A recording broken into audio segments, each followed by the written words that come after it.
Here we go. Boosie Badass, welcome back. Sound Vlad. Everything good? Looking real icy as usual? Yeah. How many chains you got on right now? I ain't got number like 3 chains on. Oh, okay.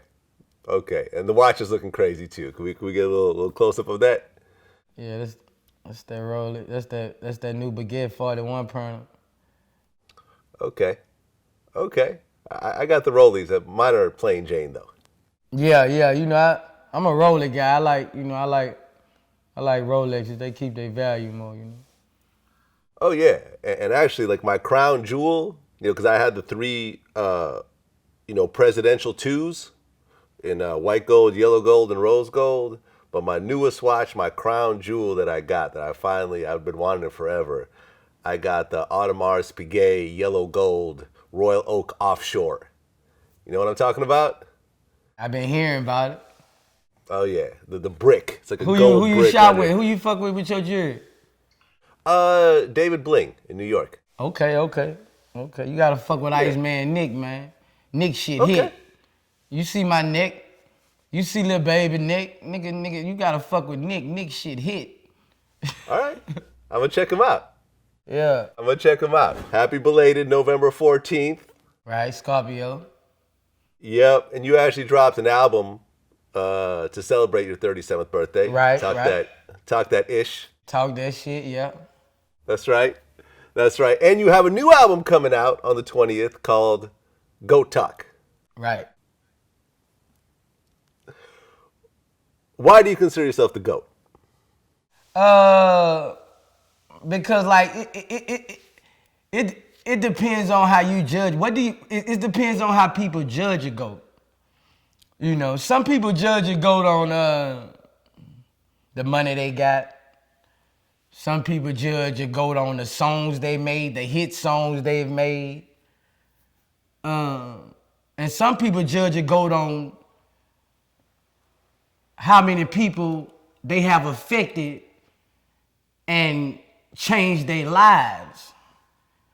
It's nobody in the fucking game ever who done motivated more people than me, who done raised generations through their music like me.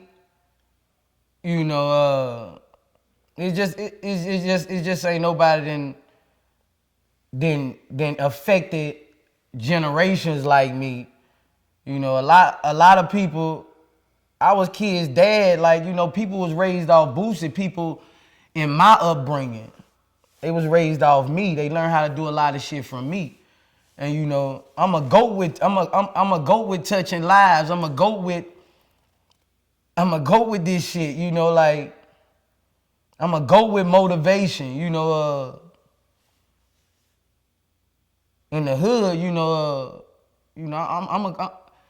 for those people who my music is GOAT music. It has changed lives. It has taught people like school.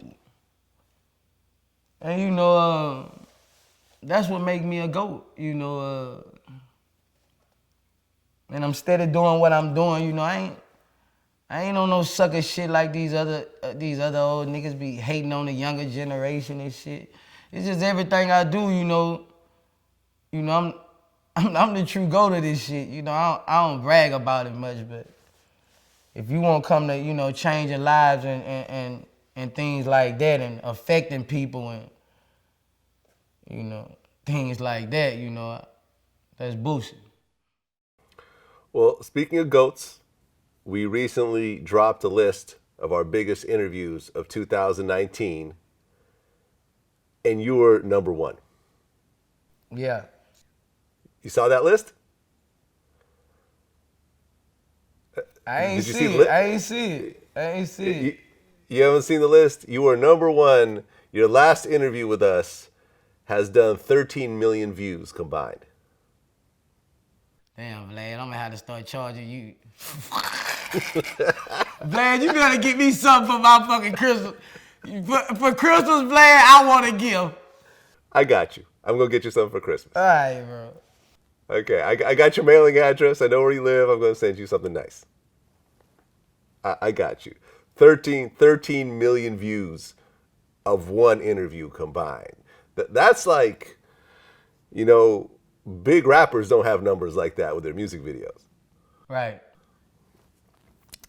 Just shows how much people love Boosie, man. Yeah, man.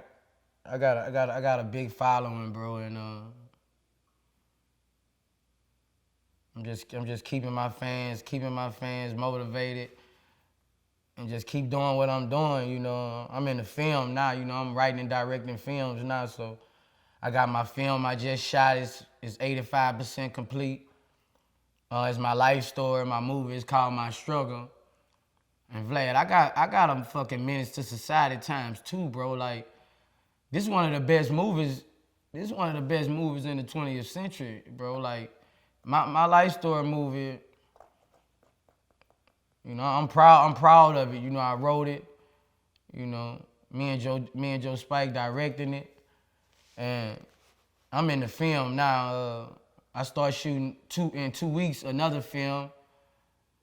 It's called Where Is MJ? It's about, you know, me and my son. It's crazy. So I'm in the film now. That's what's up. That's what's up. Because, you know, you saw how Master P has been doing it. You know, he just dropped I Got the Hookup too. It got mixed reviews, but from what I understand, it was a profitable project. And that's, you know, at the end of the day, that's what counts. Right, the bag counts, but my project is crazy. Like, this on a whole nother level. And shout out to Master P. You know, me and Master P doing our thing right now. P big dog, man. P a big dog, bro. We just got our noodles. So I got the hot and spicy noodles now. So man, you know, these noodles finna take off, because Louisiana, we was raised on noodles. So that was a perfect plan there. So we finna get to it. Oh, yeah, I saw that. Louisiana hot and spicy chicken. Yeah. With Boosie's face on the front. Yeah. Yeah. And I think E40 got a flavor. A few people got flavors. Right. Yeah, man. Shout out to Master P. You know, for utilizing hip hop more so than everyone else has. Right. For laying the foundation, you know, if you listen to P, you can get some money.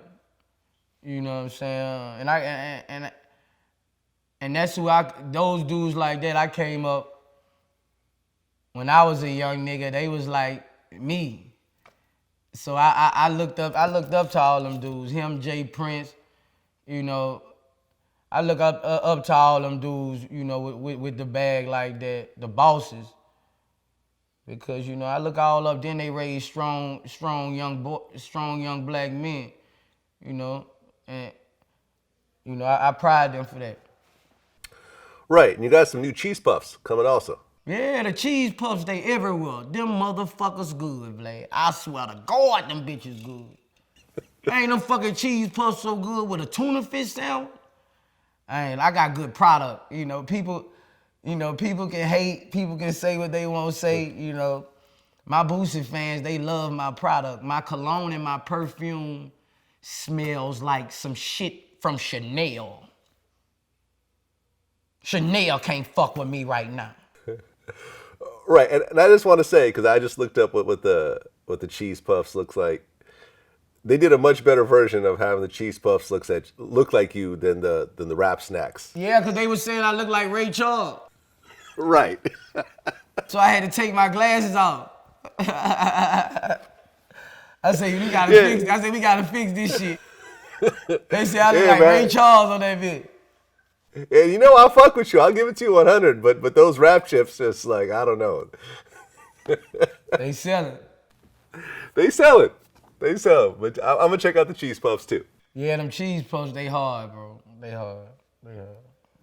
Okay, so let's get into what's going on these days, and I kind of want to cover this first because by the time this comes out, it's already going to be happening. But Tekashi 6ix9ine is about to be sentenced. It's supposed to be next week, which by now is probably going to be any day now by the time this comes out. And there was a letter from the feds to the judge asking the judge for a reduced sentence based on Tekashi's extreme cooperation in the case. Everyone got ridiculous numbers of years. 20 years here, 7 years here, 15 years here. Everyone got convicted. Everyone either blew trial or took a big plea deal. And it looks like he may walk away or he may get a real life sentence. How do you feel about that whole thing? I feel like they gonna probably give him cause he did some Sammy the bullshit. So they gonna probably give him 5 years credit for time served, and he'll probably have 9-10 months left. You know, if not free in a halfway house. You know. Yeah, that's what I think the judge gonna probably do. Yeah, because he don't have points in the feds. Like he don't have points. Feds go by points. He don't have points in the feds. It's like he's a rookie. You know, even though we look at like 6'9", woo-de-woo, he don't have points in the feds to where he been there 2-3 times. And that's what they sentence you off. And he cooperated. Oh yeah, I mean, he's not just cooperating, but he's expanding on questions and, you know, giving details, and he's bringing people into his testimony that weren't even asked about. Trippie Redd and Casanova and all these guys got thrown into that testimony. I just feel like he just, you know, he got to a point when they're in there where he fuck it, I'm a rat. They gonna look at me like a rat. I'm gonna take everybody down, man. Fuck it. I'm gonna take everybody down, you know. When he put Cardi B in there, I'm like, what the fuck? Somebody text me, you know they be ready for me to go off. Somebody DM me. This motherfucker just put my girl Cardi B in there. Oh, pussy ass nigga. It was the same motherfucker saying, I don't know, he probably should have read it because they did that to his people. People be confused, man, you know. But I just think he got to a point where he got pissed off in that motherfucker. And he was like, I'm just gonna take everybody down, you know. That's how well, from what I understand, he was ready to cooperate on day one. I don't think it got to a point. Yeah, but when you get in a place like that and motherfuckers ain't supporting you, you get anger in you. You know, and that builds that anger. You know, the first day he went in there, his anger wasn't where it was by the time he got to sitting in that motherfucker. And all that lifestyle left and all this shit left. You know what I'm saying? And the motherfuckers who you feel could reach out to you, who you feel showed any loyalty to reach out to you, they ain't reaching out to you. That's how you think, but ain't nobody reach out to your motherfucking ass anyway. You in the fed. You know, ain't nobody finna reach out to you and write you or do shit because you in the feds. Nigga, all that shit is prescribed, the mail and everything. You'll have them indicted. And I just feel like he took it as, okay, this motherfucker ain't say free, 6'9" would watch when I get to court. You know, that's how I feel. I'm a pretty good judge on character on people, you know. That's how I feel he got pissed off. I've never seen a free 6'9" hashtag anywhere. That was non-existent. Okay, so let's just say 6'9" gets out. He hits your line and say, hey, Boosie, I want to do a song together. Nah, I ain't doing no fucking song with him. They already trying to say like I got something against him. I don't have nothing against nobody, bro. I just said what I said and I bagged up. I just said he was a rat. You know, like, hey, I ain't, you know, like, I don't wake up thinking about no fucking 6'9". 6'9" ain't on my mind like that. I just said what I said, you know. I just said what I said. I would not do a record with him. That'll be some bitch ass shit if I did a record with him. Now, when he was hot, I wanted to do a record with him. Fucking right, I wanted to do a record with him. But when he sold his soul, you know, that was it, you know. I live by codes, Vlad, you know, and and I'm gonna stick with that. Well, the most recent rap beef that's happening right now is Eminem and Nick Cannon.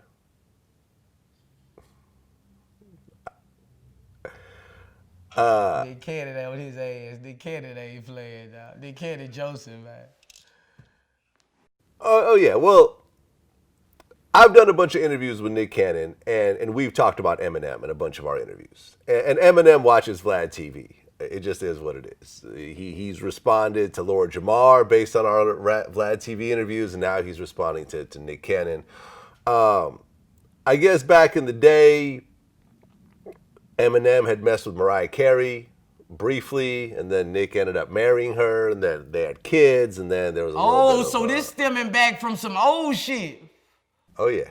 Oh, I ain't know that. Oh, this some. Oh man. Then he was married to her too. Oh yeah. This some shit. Oh yeah, I ain't know that. Yeah. Yeah. So this goes back. This goes back a long ways. I don't know really what happened between Eminem and Mariah, whether they messed around or whether they just whatever. I have no idea, but yeah, he talked some shit about Mariah, and then Eminem answered back, and then Eminem did some interviews. And then when Nick Cannon did some interviews. So then when Eminem had a song with Fat Joe, he kind of let Nick Cannon have it. Yeah. And on some hip hop shit, Nick answered back. I don't know. That sounds like that's personal though. It's personal. And he had Suge Knight diss Eminem in the beginning of the song. Damn. Hey. That sounds like that's personal. I don't really want to comment on that because I need Eminem to do this record with my new artist Tycho Casino, and I need Nick Cannon to keep paying me that bag for them Wildin' Out. So I don't really want to comment because that's personal, man. That's kind of personal. I don't want to take no side. Okay, fair enough. Fair enough. You been on Wildin' Out before? Yeah. Okay. Wildin' Out is really kind of a phenomenon, if you ask me. Yeah, man. Nick. I fuck with Nick Cannon. Yeah, well, let's see what happens. I would love for Eminem to respond. And and I even sent Eminem a tweet. I said, "Hey, Eminem, instead of responding to all the people that we interview that mention you, why don't you come in and do a real interview on Vlad TV instead of doing these interviews with your employee with these softball questions?" Because the last interview he did was with Sway, and Sway works for Eminem. So the interview wasn't going to be a real interview. Yeah. He needs to come sit down and... A couple people probably, they scared to come to you for that, probably.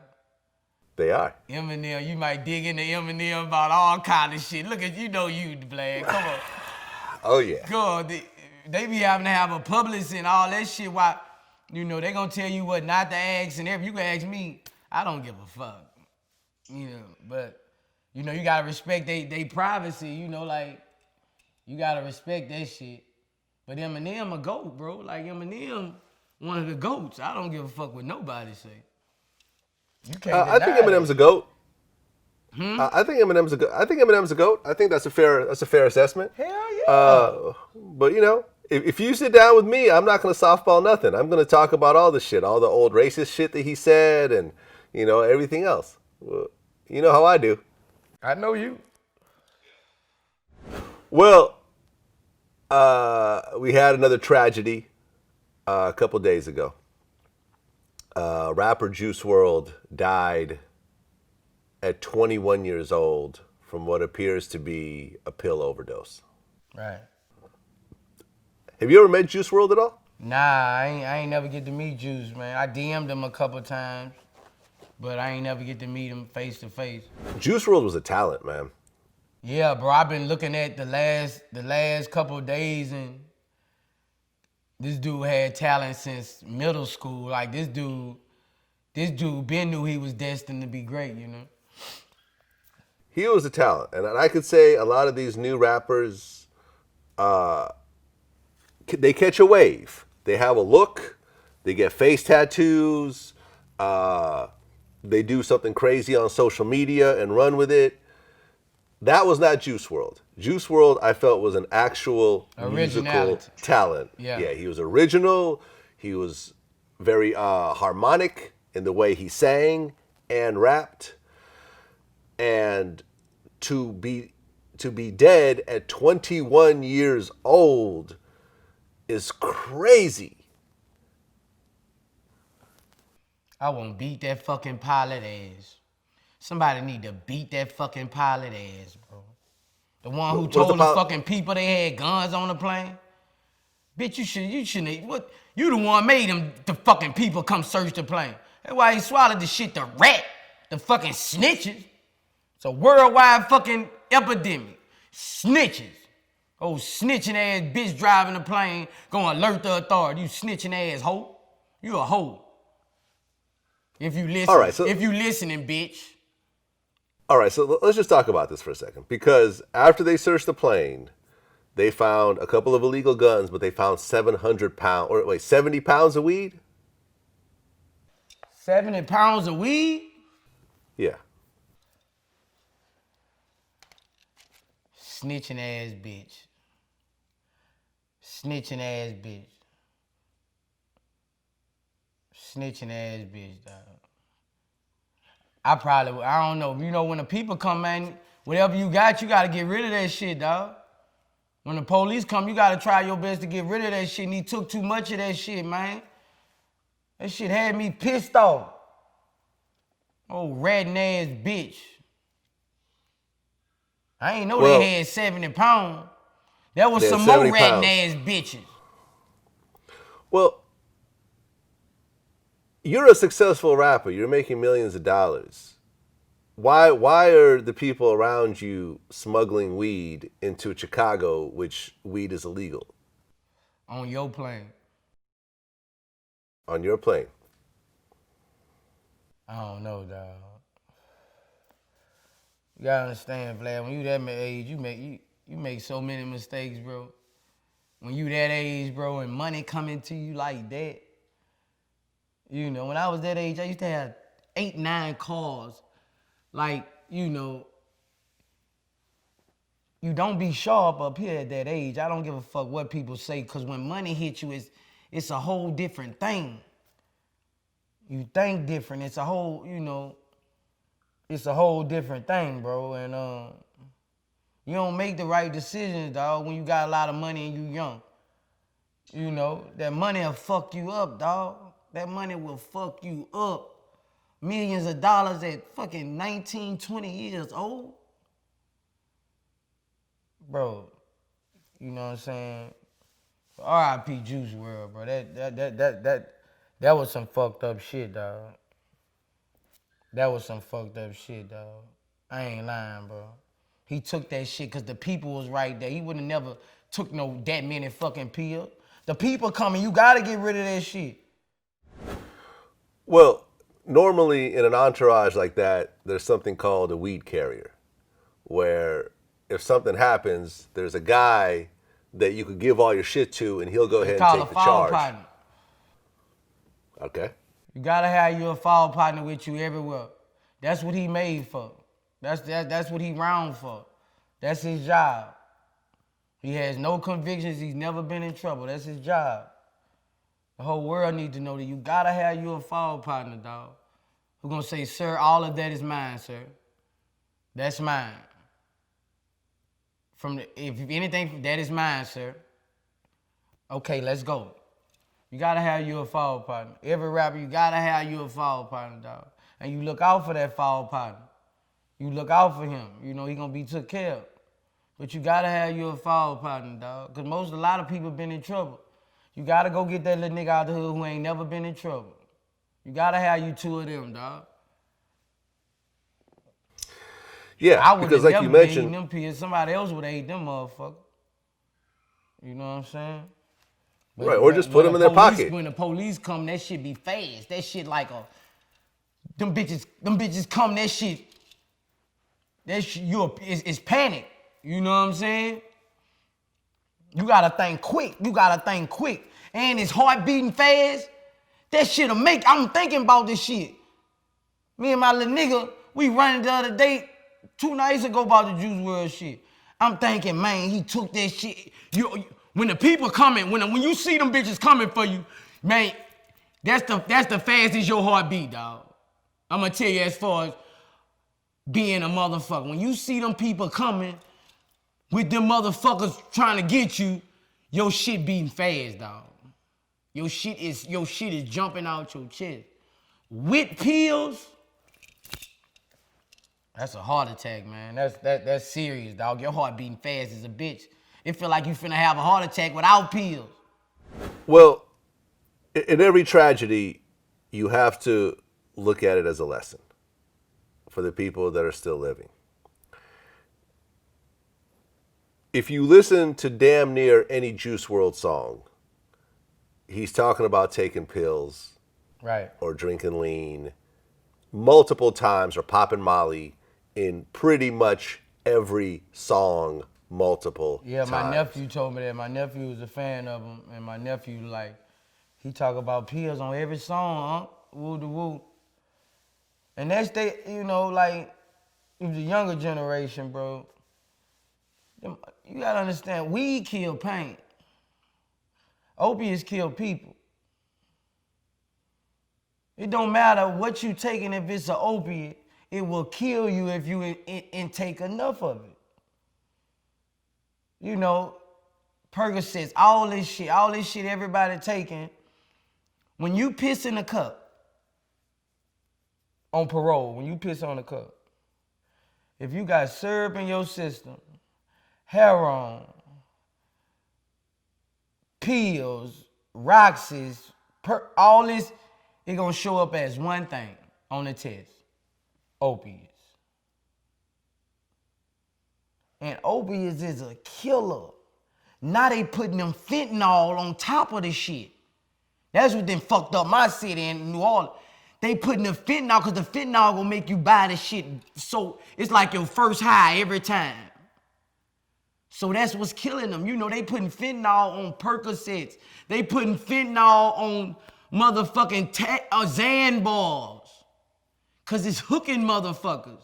And it's killing them. It's too strong for them. It's killing them. Opiates is a killer. You know what I'm saying?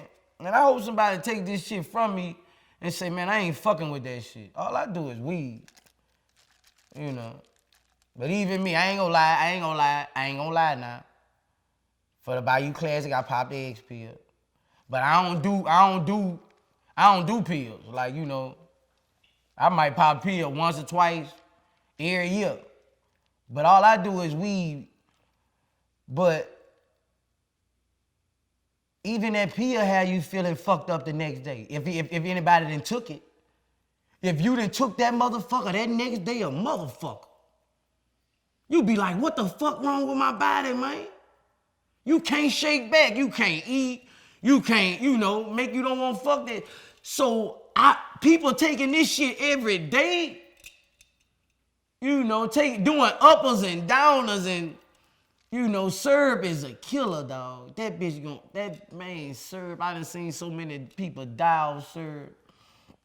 Rest in peace, Pimp C, dog. Like syrup, bro. That shit's so addictive, bro.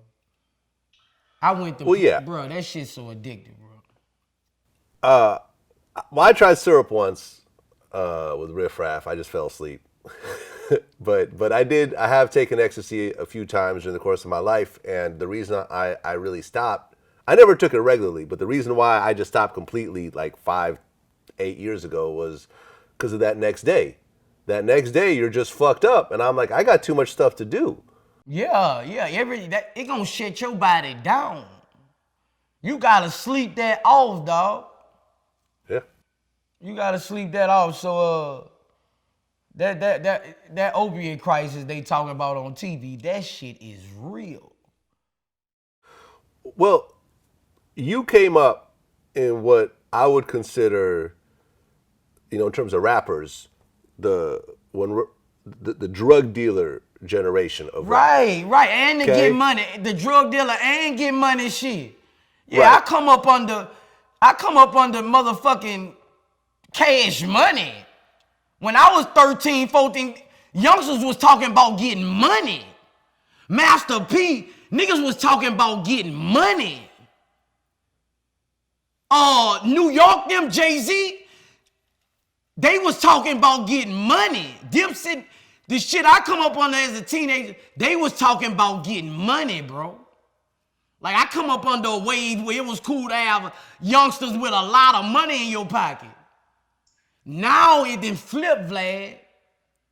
It's about the drugs, bro. It's about the drugs is more popular than a kid having a bankroll. Right. It went from the drug dealers to the drug users. Yeah. Like, at what point do you celebrate the addict? You know, no one was talking about, I'm a crackhead, I'm gonna smoke some more crack. Like, that never happened. But a lot of these kids are crackheads, essentially. It's just sad because,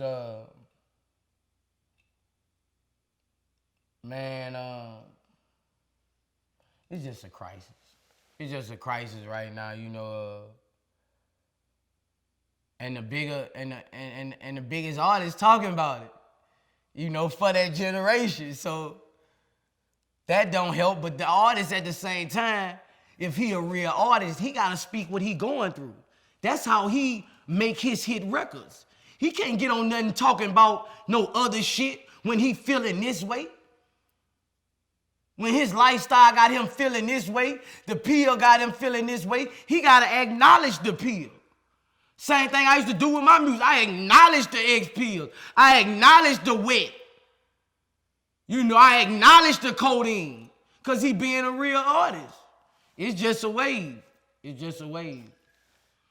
I mean, yeah, I remember reading about how Juice Wrld said that when he met Future for the first time, he said that Future encouraged, influenced him to pop pills. Because Future, I mean, other artists have been talking about popping pills and stuff like that, but I feel like Future was the first really big artist that went like platinum that really pushed that shit.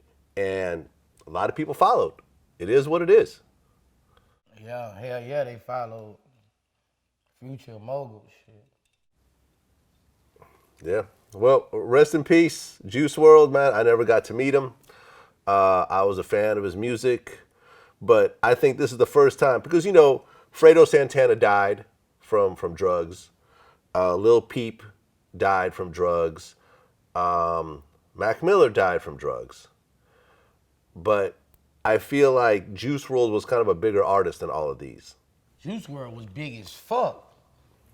Yeah. Juice Wrld was crazy, bro.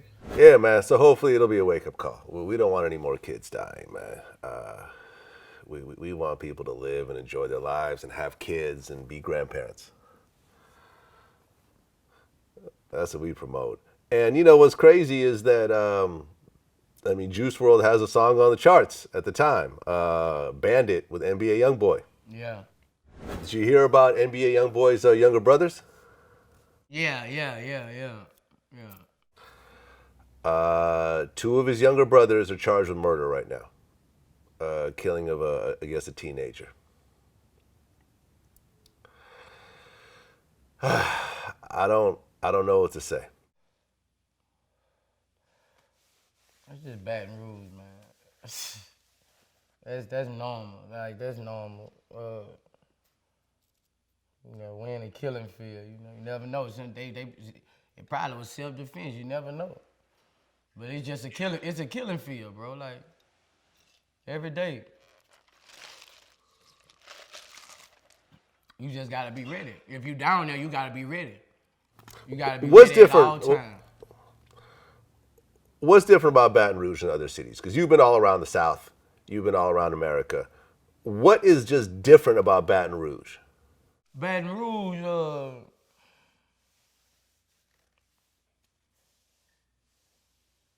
you gonna have to prove yourself if you won't be respected. Somebody gonna try you, regardless. It's a city where, you gotta go to war to get out. You know, you got it's a warfare, and it's just like that, bro. It's just like that. You know, when somebody get on top, somebody coming for you, and that's just how it is. They coming full force. You know, they coming full force, and it start street wars, bro. So that's just how it be in Baton Rouge. And then with this fucking social media shit, that done affected the world with beef so much, cause you know, it done fucked up a lot of people who done turned up with beef, because people ain't really gotta hate you or won't do nothing. They'll just start a beef with you on social media. You know? Only thing from Baton Rouge, them beefs be real life. A lot of rappers start beef just to get clout. You know? And people die for chasing clout. You know what I'm saying? If I had it, I have everybody in the, if I was the president of the rap game, I have everybody in the rap game motherfucking cool with each other. You know, it wouldn't be no fucking beef. If you promoted beef, your ass would be fucking put out the fucking league. You heard me? You'll be put out the motherfucking league, dog. Cause nothing don't come good from it. Nothing comes good from it. You know, one win, one lose. One died. The whole family hurt. While y'all start loving another rapper, the beef that y'all just instigated to the whole fucking world that got him killed, his family gonna hurt for that forever. But now you going to another rapper. It's that easy. So the fans need to stop bucking that shit up, man. And throw some motherfucking chill signs. That's what the fuck they need to do, and stop promoting this rap beef shit. You know, because when they die, everybody be fucking sad. But you wasn't sad when you was saying, I can't wait to your verse. When you gonna drop the fucking verse? People fucking miss it. Yeah, and what really makes it crazy in 2019 is that it's so easy to publicize your shit. Like, let's just say I get into a beef with someone, and this has happened to me before. I got, someone had a beef with me. They said some shit on social media. We got on the phone. I explained my side of the story. Okay, they understood my side of the story. Okay, cool. We allegedly squashed it. They turn around and recorded that phone call and put that shit out on social media again. And now you can't actually work shit out with someone because you don't know if you're being recorded at the time. Which made me say, okay, from here on in, unless this is my friend, I am not getting on the phone with anyone I got a problem with. Right. You see what I'm saying? Right. I do the same thing. If I got a problem with you, I'm not getting on the phone. You saw what happened when I got on the phone with my baby mama. So I'm not getting on, hell no. They recording shit. And holding that shit for when it's time. You know what I'm saying? So if you get on that fucking, man, these iPhones are serious. Like, these motherfuckers gonna go record you so good. You know what I'm saying? So, hey, it's limited on what you gonna do, especially if you gonna do something. You don't need to get on that social media. You don't need to be doing all that, because that's they case. That's what they build it around. You know, that's right. What they build it around. You know, y'all DMing each other, this and that, doing. Man, that's what they build a case around. You know, all my young niggas need to learn that. You know, they put you on the chalkboard for that shit. You beefing with him, you beefing with him. You know. Well, you had put up a post, I guess, that someone that tried to rob you back in the day ended up dying. And you said, God is good. Yeah. Me personally, I don't see a problem with it, but apparently a lot of people did. Yeah, a lot of people did, but I don't give a fuck. I don't give a fuck. I said what I said and I meant what I said. You know, sometimes God fight your battles for him. You know, this nigga tried to rob me back in the game. He had went and did a Jose after that. But you know, this nigga was like family. This nigga, him and my cousin them ran like that. Like all through, like, you know, I come up under these niggas. And you know, I ain't, you know, he one of the few, I let him slide, you know. You a junkie now. You smoking crack, you come home out of jail, you know, and God, you have an aneurysm and die. You know what I'm saying? And, you know, it's fuck you.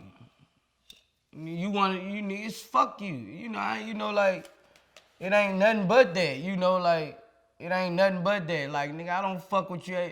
If it's fuck somebody when they was here, it's fuck somebody when they dead.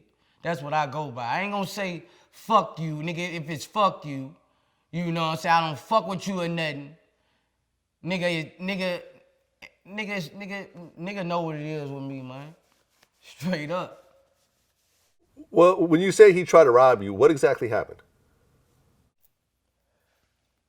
I'm finna get it's me and my little partner, K on the pole. I'm finna get a brick from one of my partners. I'm finna get a brick for a half a brick. Matter of fact, I'm finna get a half a brick for one of my partners. So I'm on a poach around the corner. I'm on a poach. So I'm in the yard. I'm just standing up. This nigga go for my pocket, trying to rip my pockets off. We wrestling. We all on the screen though fighting. We wrestling. Then this nigga bigger than me. Like this nigga ripped up. He was smoking then. He was smoking rocks then. This nigga trying to get me my money in my left pocket. This nigga trying to pull my shit. We done went all the way to the street. We in the middle of the street. A lady saved me, dawg. A lady say, y'all stop that, the police coming down the street. You heard me? We steady wrestling. When that nigga heard that nigga took off running. Yeah. Right. So, considering that whole situation, what are you supposed to say? Rest in peace and, you know, condolences to the family. We had our differences, but I still loved them. I mean, what are you supposed to say? I mean, it is what it is. Yeah. But he knew I ain't fuck with him. I told him fuck him in Angola when I saw him. When we was up the road. You know, I told him, nigga, we came to the gate. He was on the other side. You know, I told nigga, fuck you. Nigga, I don't want to talk to you. He trying to get me to come to the gate. Nigga, fuck you. I don't want to talk to you. I saw him in the street. You know what I'm saying? Nigga come about my grandma. Nigga, fuck you. I don't want to talk to you. You know? That's just how it is, bro. You know? Well, since last time, I interviewed this actor named Jason Weaver. You know who that is? Who? Jason Weaver. Jason Weaver, he played young Michael Jackson in the TV series. He was also the voice of Simba in The Lion King. He did all the singing parts. So what had happened was, right around the time that you were beating your case, Yeah. he had made some comments about, you know, because everyone's like, free Boosie, Boosie getting out. And he made some comments like, man, y'all need to stop glorifying these dudes who are getting out of jail and, you know, start glorifying the people who went to school and are accomplished and stuff like that. And I brought that up in our interview. And I said, well, look, the thing is that people aren't just glorifying this dude for getting out of jail. They're glorifying him because he didn't tell on anybody. He stood on his principles. Like, you know, he stood for something when a lot of people don't. And once I told him that, he thought about it. He said, you know something, you're right. I want to apologize to Boosie.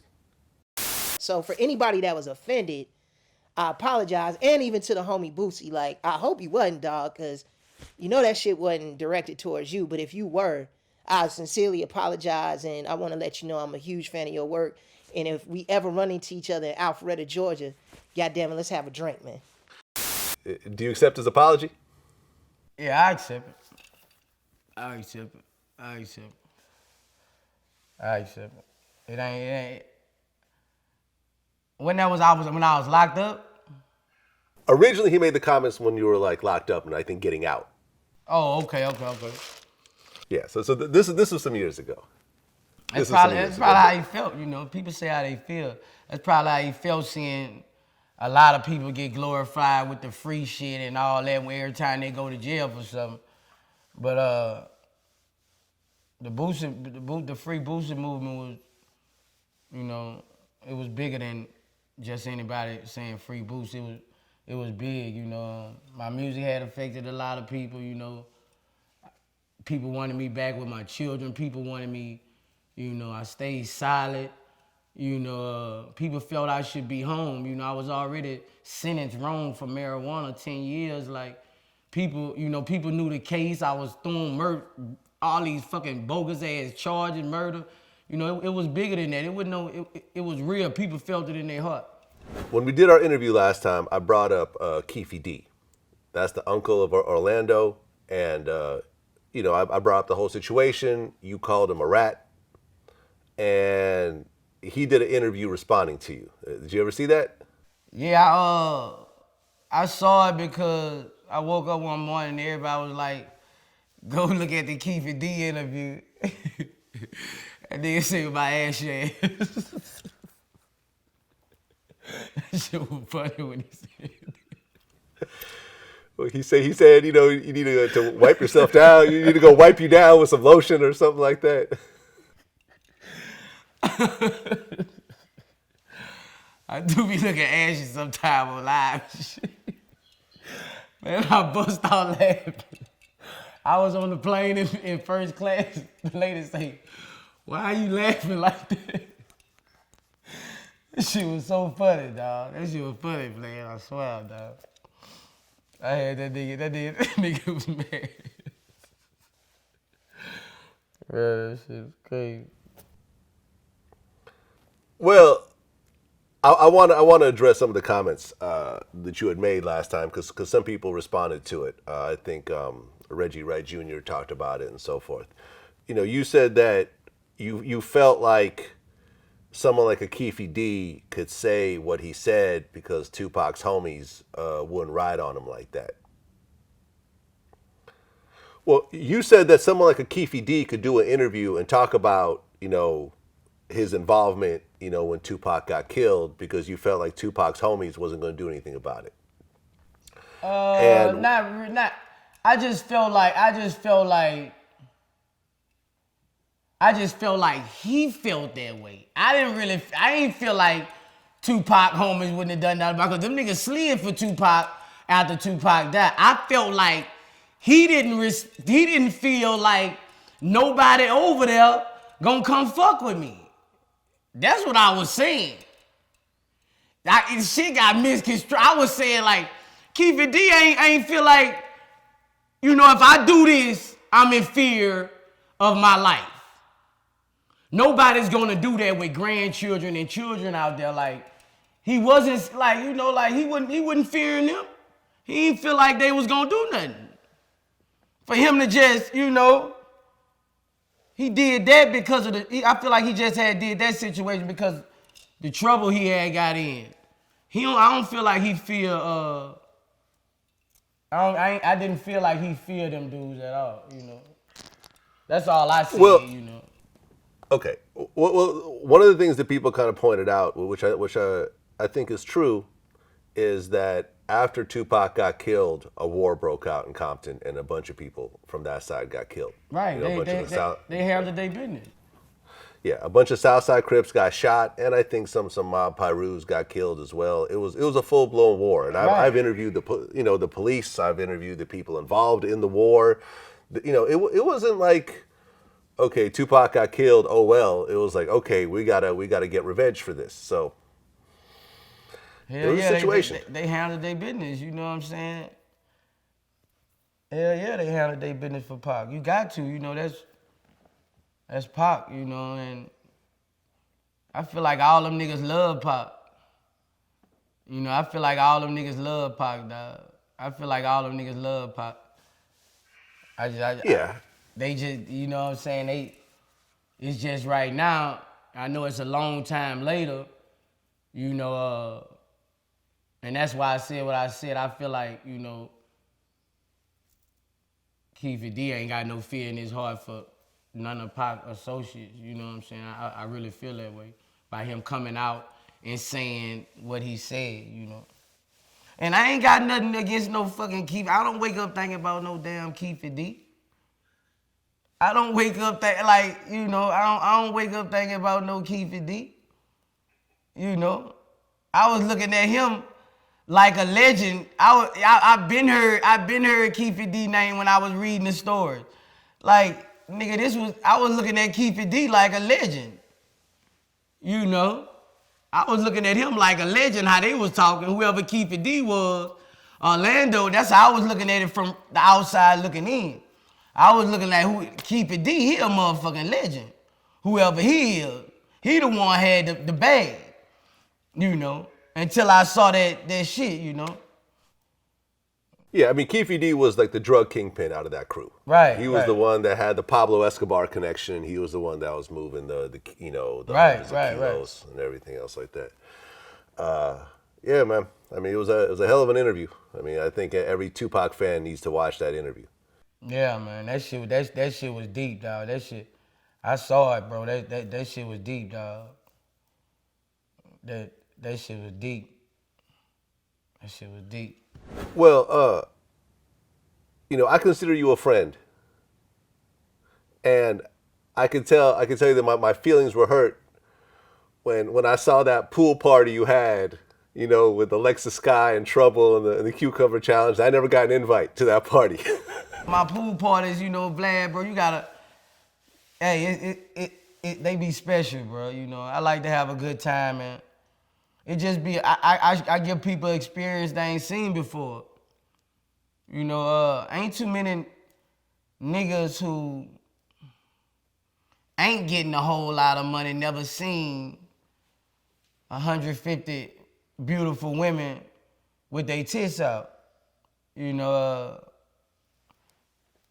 40% naked. So nobody's never seen that, you know, and I show them a good time, good Louisiana food. We pop fireworks. You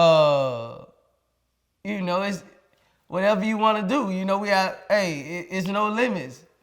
You know, whatever you want to do. Like we had like probably 100 bottles of Hennessy, 250 bottles of Patron, free liquor unlimited, free food. It's just, you know, beautiful women. You know, whatever you want to do. You want to go upstairs, you whatever you want to do. You know, you see somebody you want to be with. You know, I can lay you out. I lay my visitors out, you know. I lay my visitors out. If I have a guest come in the guest room, they gonna have brand new towels, brand new stuff.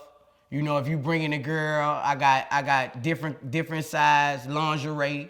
I don't know what size girl you gonna bring. So if I'm bringing a guest, I'm gonna have small, medium, large. If your girl won't put on lingerie, you know what I'm saying? I'm gonna have you something good to smoke, and you gonna remember this moment.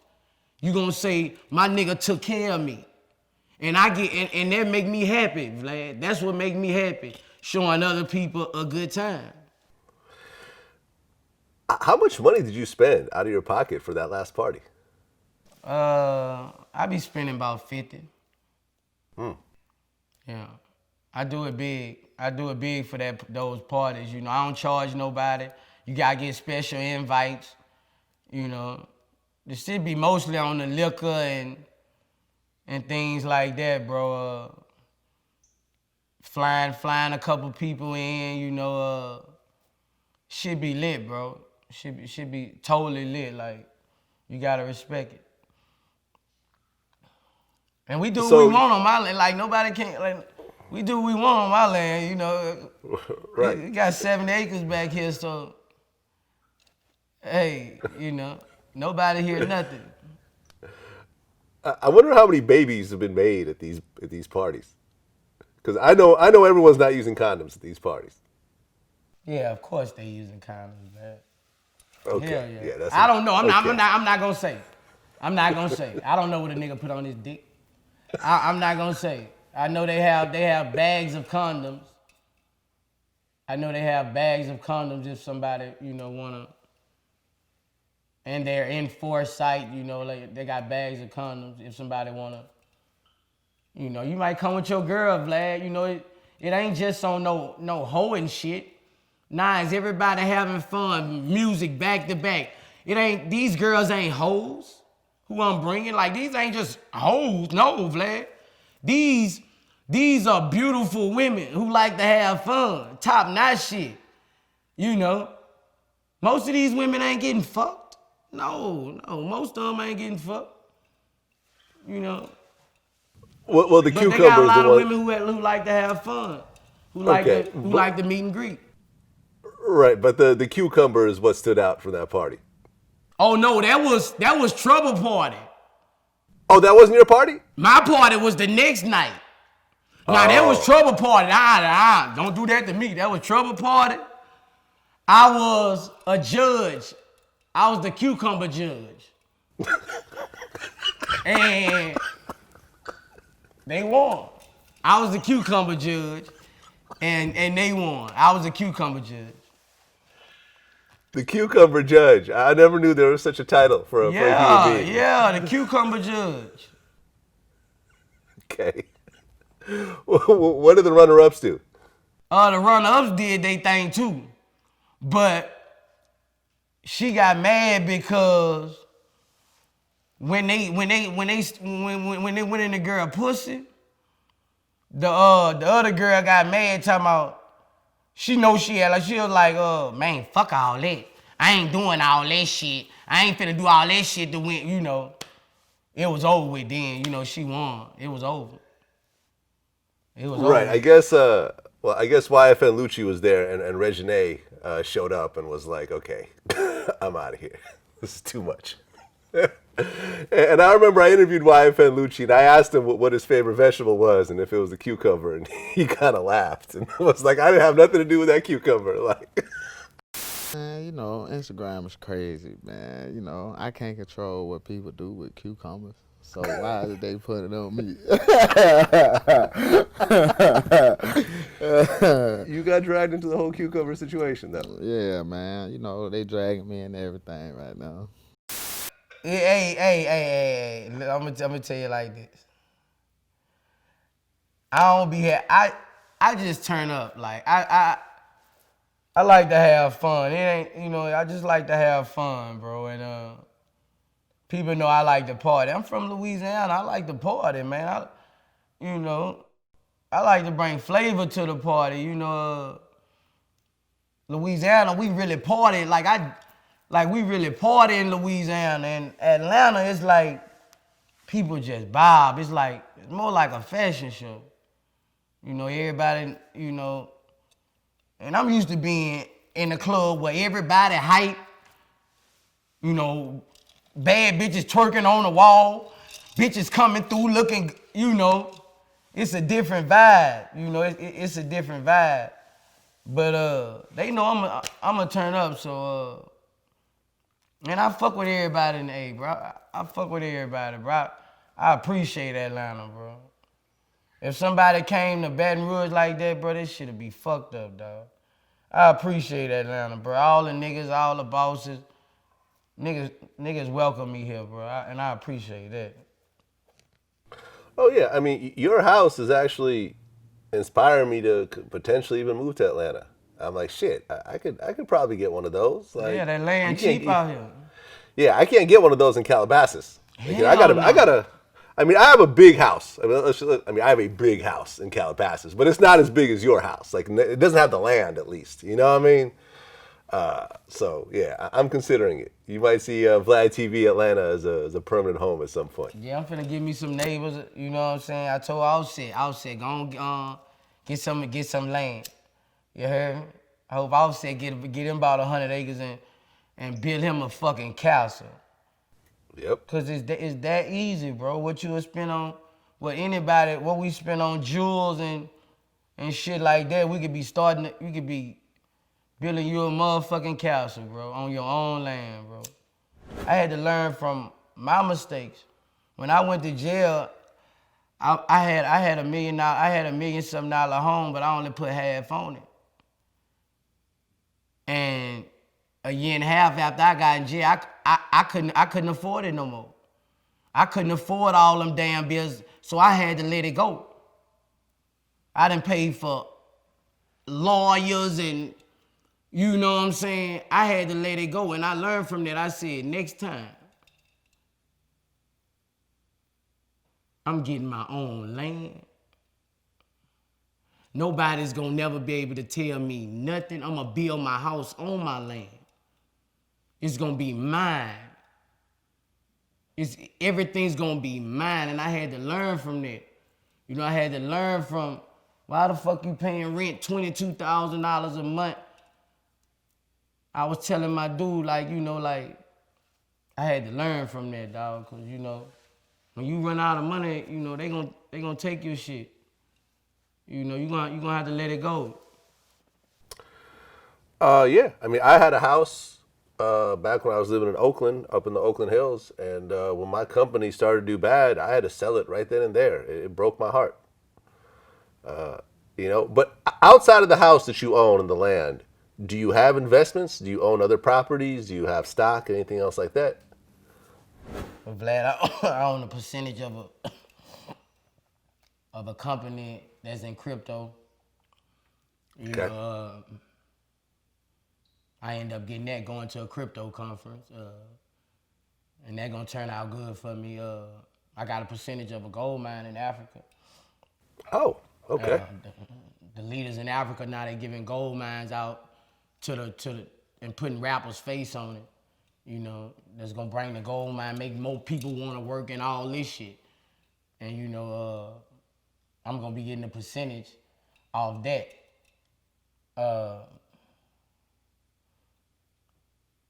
I don't want to get too involved in all my hustles, because niggas will take your hustle, you know, before you have them copyrighted. You know, like I told you, I'm in the film heavy right now.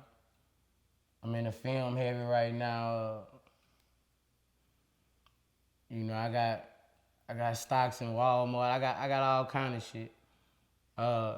When I put my shit in the company, I basically go with the companies who are already winning, bro. Who I see forever. Yeah, I mean, I actually looked it up. This was back in 2017. I guess a company called Jewel House Gold Mine in West Africa. Right. Yeah. Nice. I dig it. Yeah. I dig it. Well, I'm trying to get it, Vlad. I come here to get it. I came back home to get it. I came back home to get a bag in more ways than one. You know, that's what it's about. You know, I got my cologne and my perfume. I just set up the deal for Young Boy cologne. I'm waiting on him. I'm waiting on him to sign off on it. I'm working on another deal. Mulatto finna have her own perfume. I'm hollering at the baby, trying to get him his own cologne too. I'm trying to get it, bro. I'm really trying to get it, and at the same time, I'm trying to help them out. I'm trying to get them money forever. You know, when you lock these deals down, this shit be money forever, bro. Like this shit be money forever. yeah, man. When And you with look the at cologne, you know, with the cologne, you get paid every month, man. Like every fucking month. You know? Yeah, I've always said this. I said that when you look at the Forbes list, I don't care what Forbes list it is. I don't care if it's entertainers, tech people, whatever.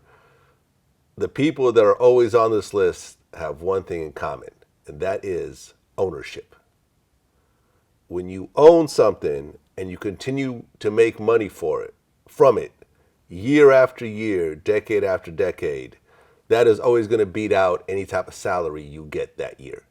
Because a salary will fluctuate, but when you have something that's making money, when you don't have to work, I don't care if it's rental properties, I don't care if it's stocks, I don't care if it's a piece of a company, whatever else, other artists, publishing, masters, I don't care.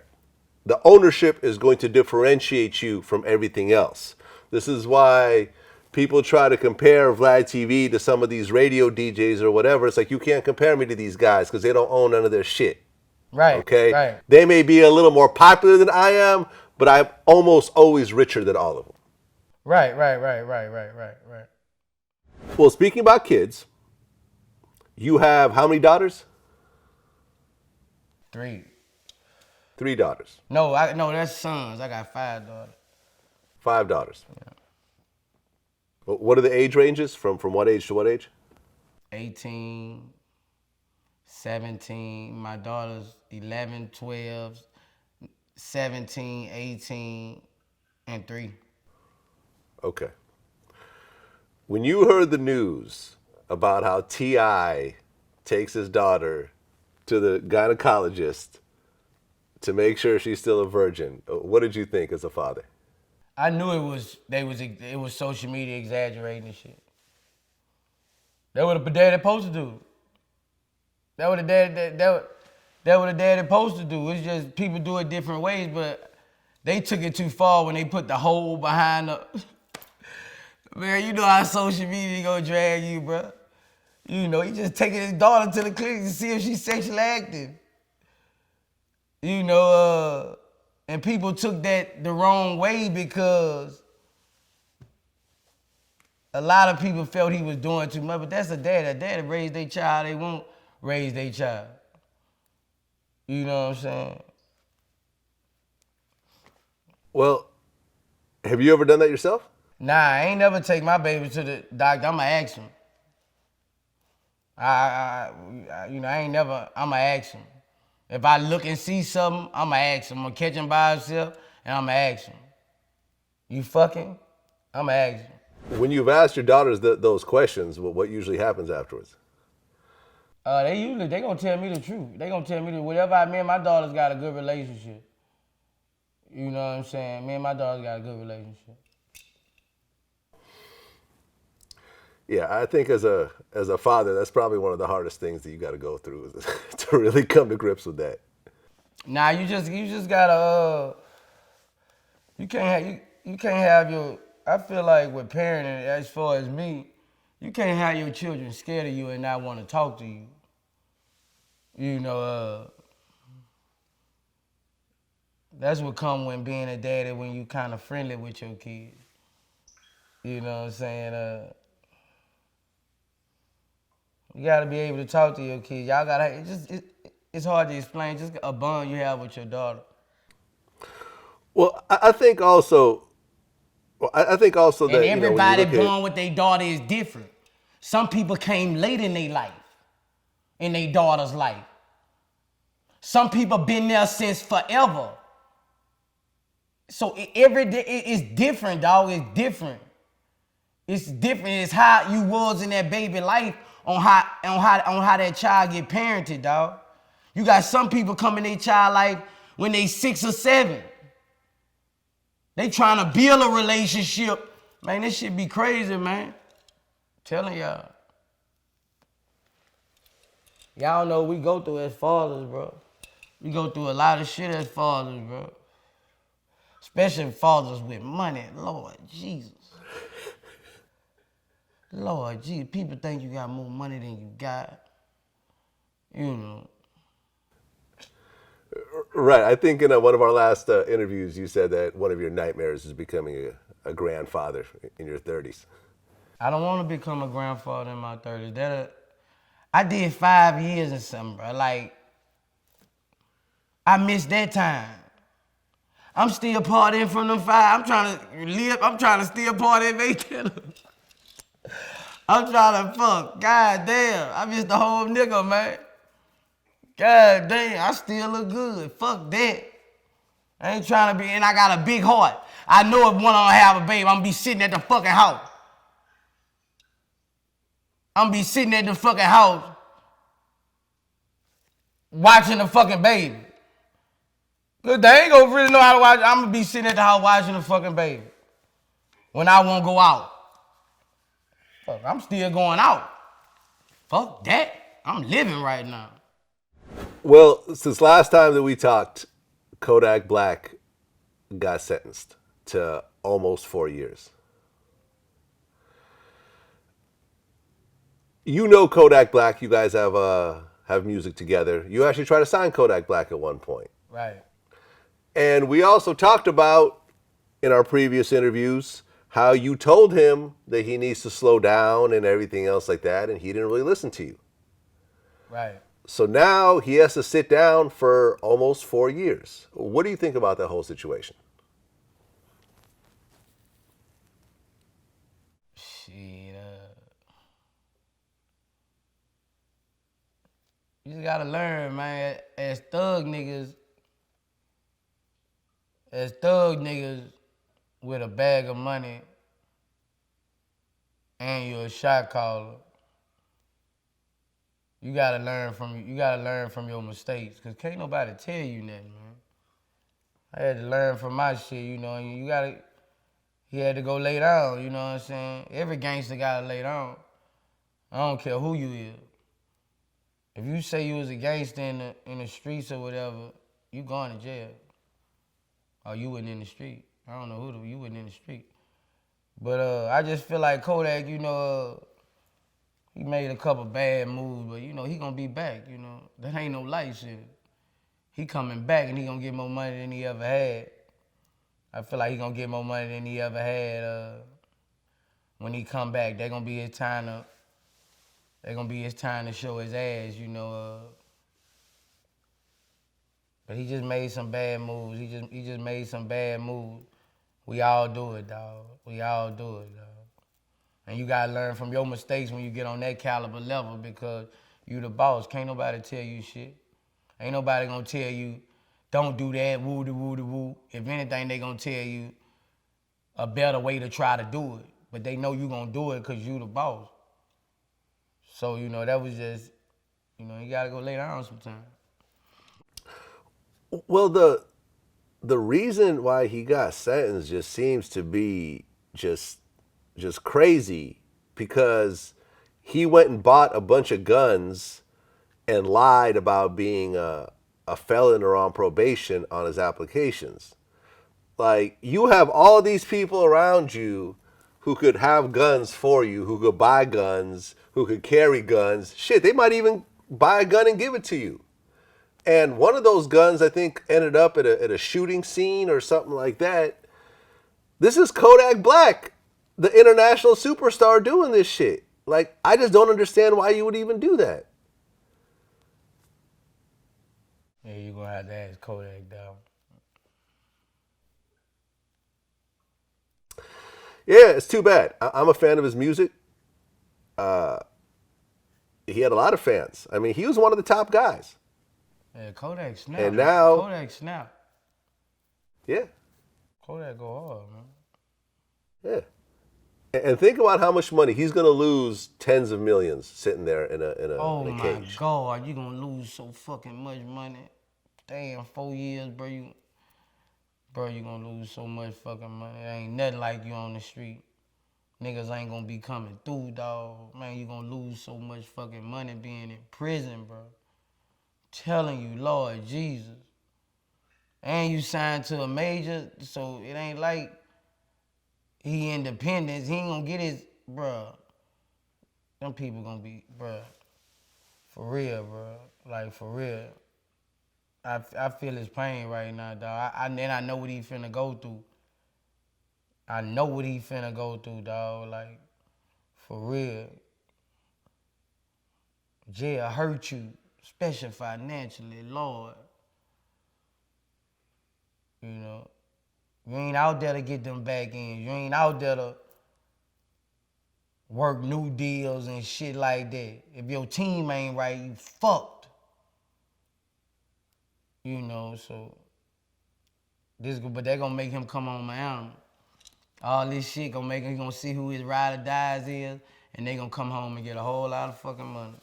Well, I interviewed Trey D recently. We talked about Kodak, and he's convinced, with Kodak being who he is and the image that he's portrayed, that there is no way that Kodak is going to sit in protective custody. He's going to be in general population. With money like his, either he'll go to protective custody, which I doubt, because he talked too much hardcore shit. You don't think he's going to go to PC? No. Why Kodak not? Black. Not Kodak Black. You don't think so? This is not a big, tough man. This is a little, chubby little guy. Like, Whoop my ass. I don't give a fuck. I used to be small. When I first went to YA, I was 5'6", weighed 132 pounds.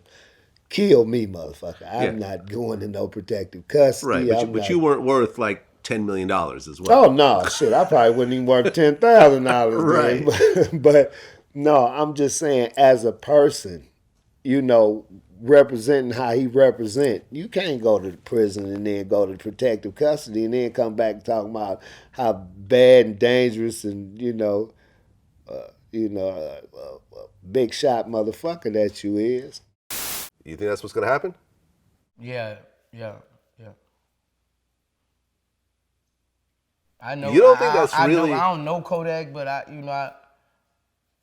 know if he a G, he going and pop, man. Ain't nobody finna sit in no damn cell and can't hug at visit, can't hug your people, can't hug your girl, can't get on the phone when you won't get on the phone. He got a jose. When you get to the pen, you got a jose. Gonna make your time go by faster. It gonna make your head more focused on tight. You gotta get in population, man. You gotta get in population, dog. And all you gotta do, if they try not to put him in, all this lawyer gotta do is write a letter saying he won't get in population. He gonna sign off if anything happened to me. Woo-de-woo-de-woo. He'll get in population, but that's what he need to be in population. He don't need to be sitting at a cell every day. Fuck no. He gotta exercise. He gotta get out there. He gotta jose. He gotta smile, man. Well, you were in general population, right, when you were locked up? Right. But you were also on death row, though. I thought that kind of precludes you from being in general population. Yeah, I was on death row 3 years, but other than death row, I was in general pop. Yeah. Every pen I went to, I went in general pop. I mean, being on the caliber of a Kodak, don't you think general population is just a danger to his life? Because think about the stripes someone will get for stabbing Kodak. General population is like you back in the hood. He gonna adapt quick to it. It's like you back in the hood around all your old niggas. Every nigga in there you gonna see one of your niggas in him. It ain't gonna be like that. You gonna adapt this motherfucker just like the hood. This motherfucker just like the corner. Everybody in this motherfucker a convict. You know, this motherfucker, he gonna adapt. When you go in general population, you gonna adapt. And if you a stand-up nigga ain't gonna give you a fair shake. If you a stand-up nigga gonna give you a fair shake. A fair shake meaning, if somebody won't do something with you or call you out, nigga ain't gonna let a nigga butt you. Nigga ain't gonna let a nigga jump you. Nigga gonna give you a fair shake. You know? And by him having that status, a lot of niggas gonna come and he gonna get a fair shake. And that's how that is. It's just like back in the hood. He gonna adapt quick to this shit. Well, I hope so. I'm a fan. I hope he gets out, gets his head together, and just go on giving the world music, which is what he was put here to do. He wasn't put here to sit in a cell. Hell no. He's too talented. Too talented for that, man. You know.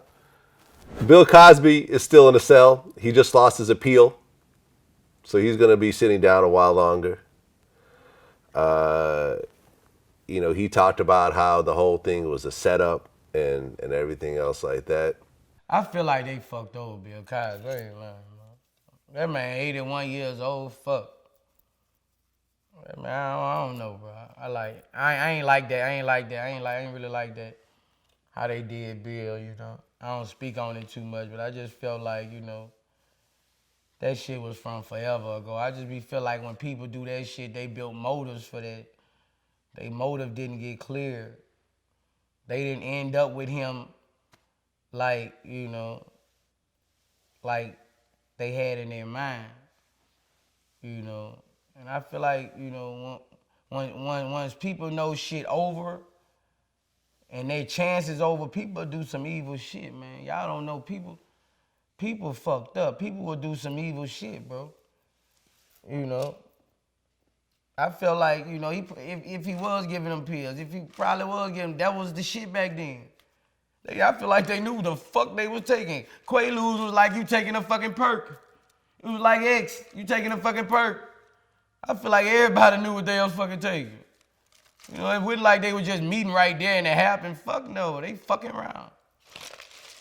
Well, I guess Bill's lawyers did a post on social media after the conviction, after the appeal got struck down. He said, the news of the Superior Court denying Mr. Cosby's appeal is appalling and disappointing, but it shows the level of corruption that resides in the judicial system of Pennsylvania. These panel of judges never took the time to review the clear facts of Mr. Cosby's appeal.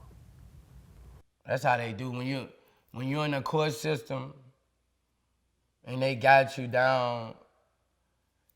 Most of the times your fame hurts you in the eyes of people with power. Because when you're in their hands, they got more power than you. So most of the time,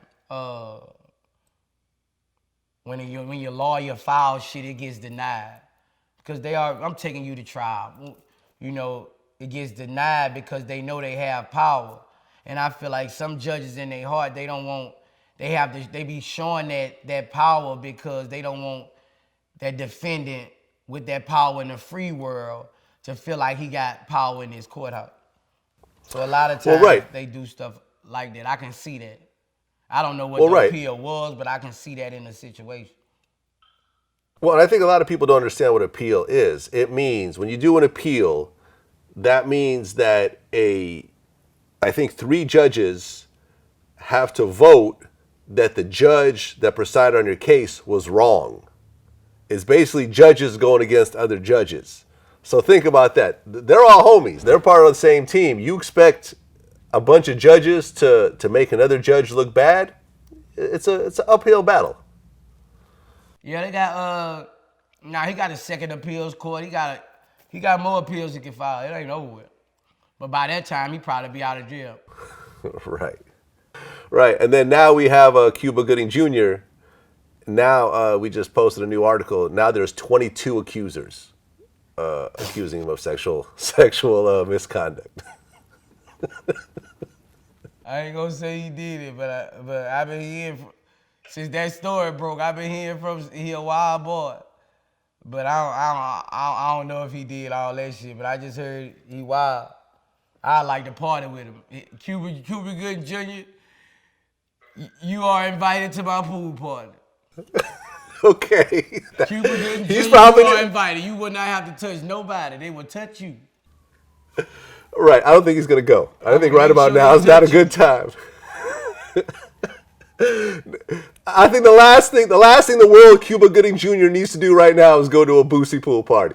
Tell Cuba Gooding Jr. come to my party. He can run in the woods. He can do whatever the fuck he want. He can do whatever the fuck he want. I have fucked up. We got so much liquor here. I get fucked up with Cuba Gooding Jr. I'll take some shots. That's a legend, man. I want to get drunk with Cuba Gooding Jr. I want to party with Cuba Gooding Jr. That's a legend. I want to party with him.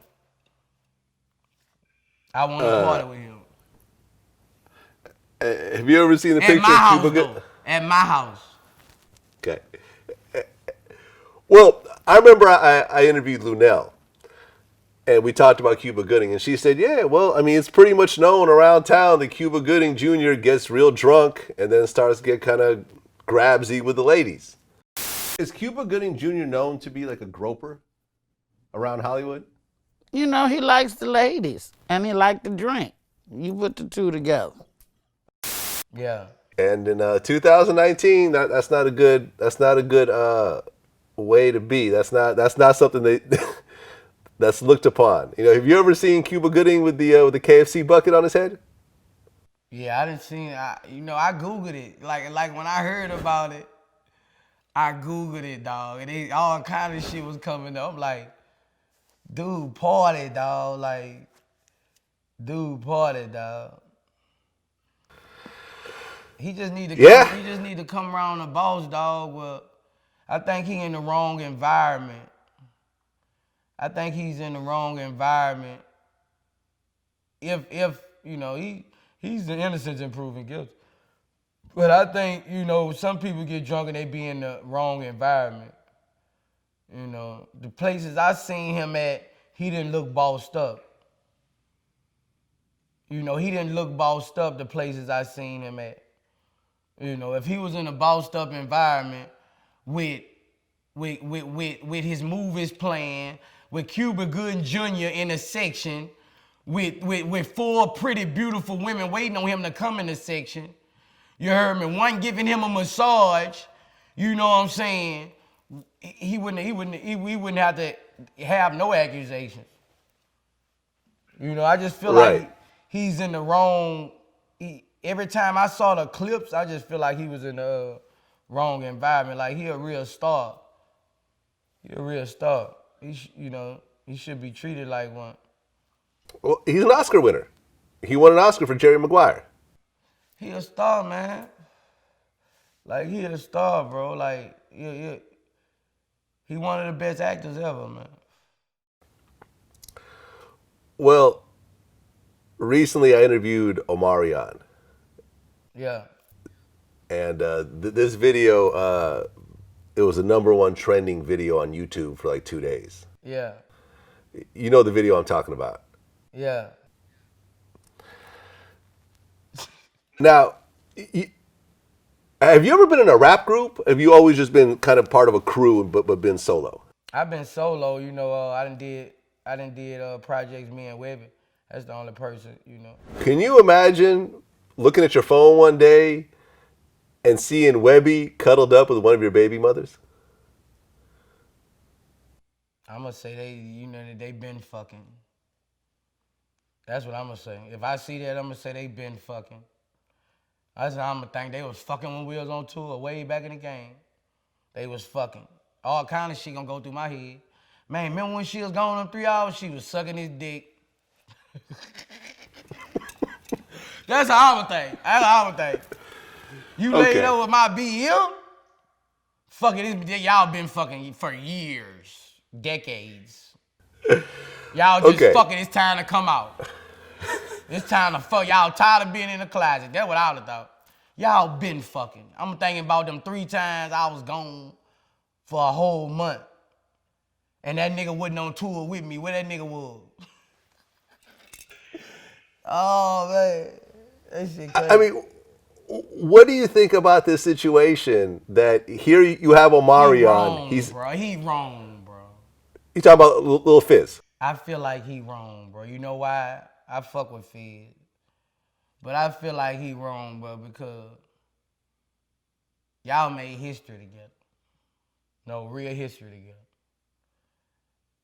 All these bitches in the world. Why her, dog? I'm talking about like you on reality TV, nigga, your DM full, nigga.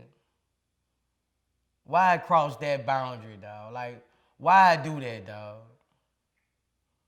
Like I ain't respect that. Cause I live by other shit, bro.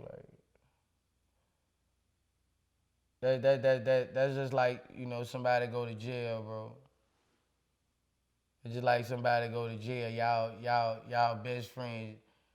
Y'all made history together, and you start fucking his baby mama. That ain't cool. On the level I feel. I don't know how everybody else think on the matter or whatever, but I just feel like that ain't cool. Rappers and artists have a select.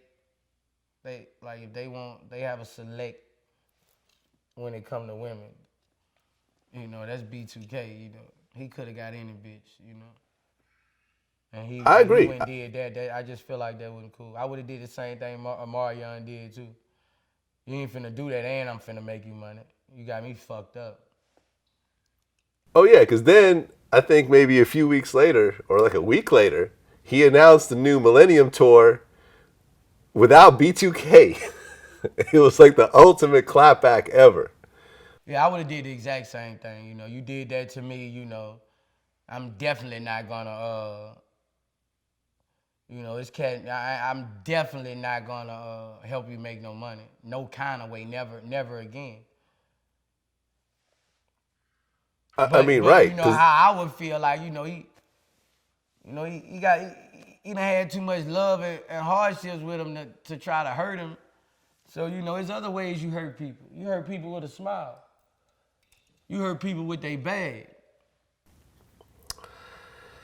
yeah, I mean, the way he answered the question was like the most calm, collected, media trained answer I've ever seen. Man, It was he was like, cool, hey, dog. Like he was, you know, Omarion looked like a street nigga to me. How he ran that. That nigga looked like a street nigga. That nigga was calm, cool, and collect. That's a street nigga saying, I'm gonna get the last laugh. right? Because I'm I a boss. remember. And it's saying, you're not even on my level. That's what it's saying. That nigga there, Omarion got some street nigga in here. Right, because I was like, Omarion playing bad game with these niggas. right, because I said, what do you think about that video where Lil Fizz is playing with April's butt? And he goes, well, that's what couples do, right? And it's like, damn, you just shut down that question. When the video came out of him, you know, like the somewhat explicit video of both of them came out, did you just sort of shake your head like? I don't know. I haven't seen it. You haven't seen it? No, I haven't seen it. Do you know the video I'm referring to? No. The video of him like playing with her butt. Like, Oh, okay. I guess Is that's what it what is. couples do. Yep. Yeah, that's that level, man. They ain't even I don't wake up thinking about them. That nigga running street game, even though he might do. You still trying to shoot your shot at Rihanna? Rihanna don't want me, man. Rihanna don't want me. I still love her though. She's a beautiful woman. You know, everybody got people who they infatuated with. Like, that's one thing. Every artist in this game got somebody who they infatuated with. Like, you know, like they fuck with. You know, they just fuck with them. You know. So, you know, Rihanna don't want me though, bro. I'm a real nigga. You know, it'll be beautiful. It'll be beautiful. Right, because you jumped in her DMs before. Hell yeah. Fucking right. Right, I think you went on Instagram. You said, I'm going to tell my kids Rihanna was my first. Boy, I had everybody dying laughing. Boy, I killed the internet with that one. I was high as a bitch. I killed the internet with that one. I was high as a bitch. Man, I saw that girl picture. I say, Lord Jesus. Man, that girl look like my Uncle Potato Salad. I swear to God, man. My mouth wet like a dog. You know when that dog say, I say, Lord Jesus, this is a beautiful black woman, man. They got some beautiful women in the world. And she one of them. And she a boss. You know, that up the grade. She just a boss. Man, she just a boss. And you know, I don't see how a nigga let that go. Shit. Let's look up her net worth.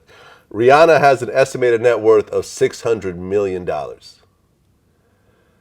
I'll make her worth 600 billion. I'm a hustler.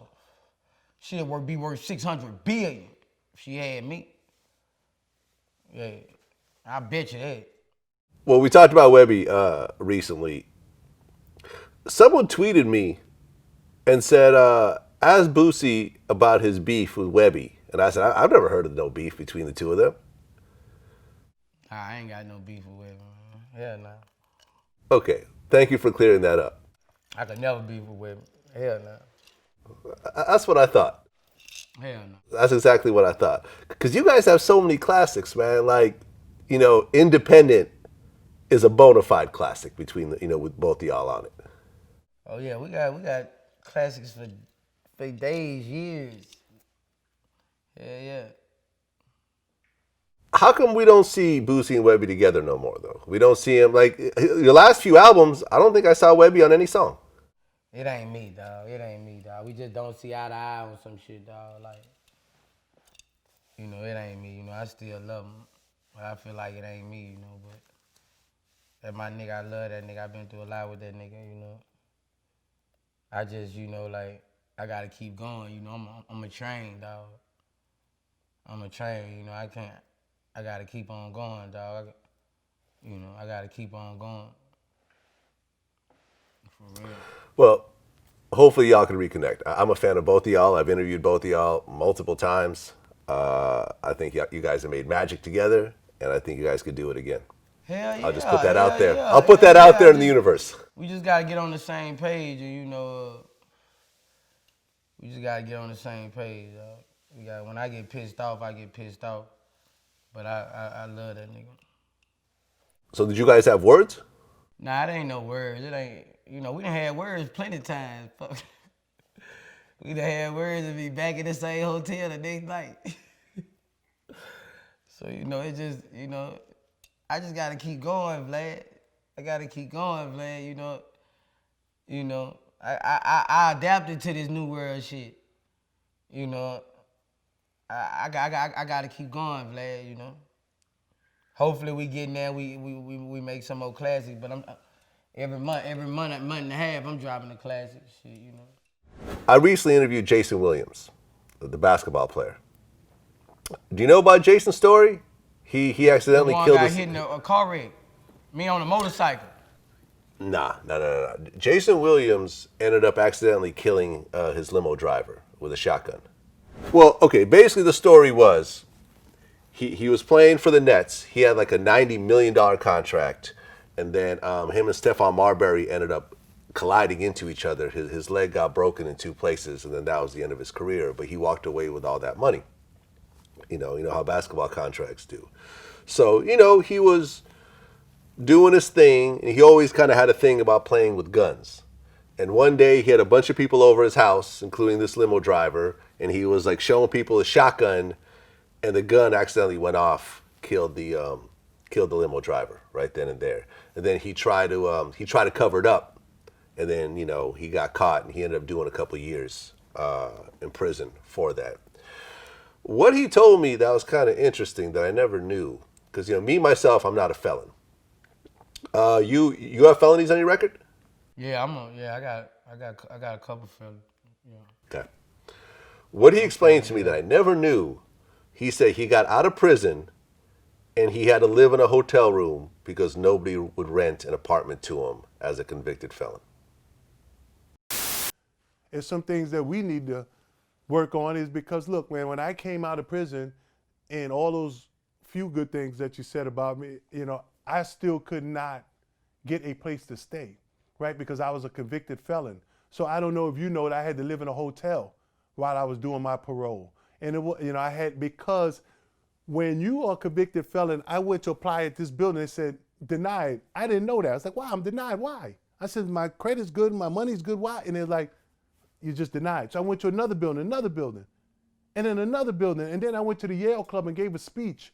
And the lady came up to me at the end. She goes, yeah, I own those buildings, and I'm the one denying you.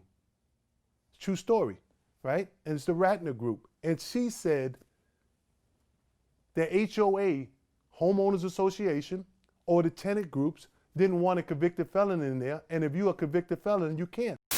Yeah, of course. When you come home from jail, you don't come home with opportunities like that. You might get a job as a cook.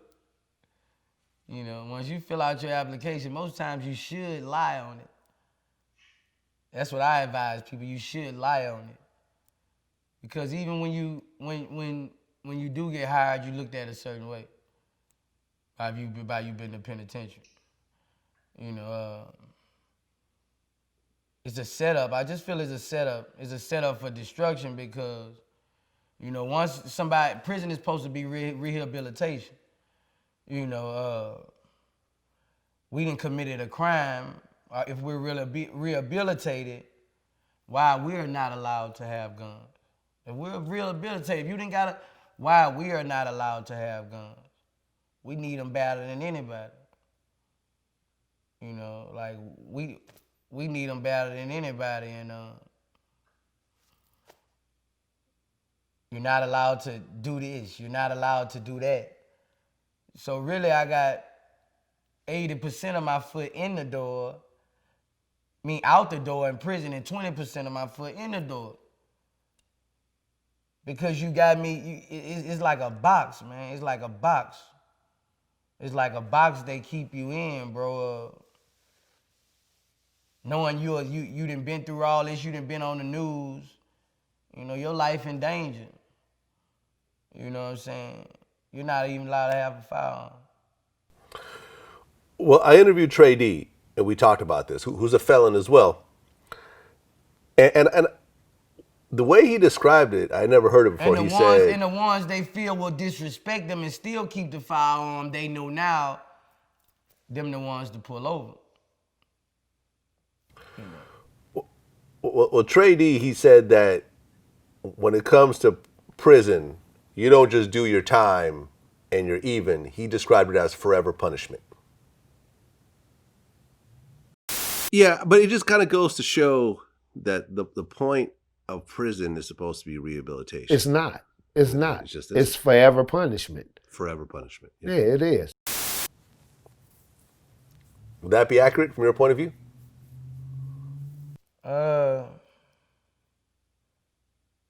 Yeah, bro. It lasts with you forever. You know, you lose so much too. You're gonna lose a lot of your friends. You know, it's forever punishment.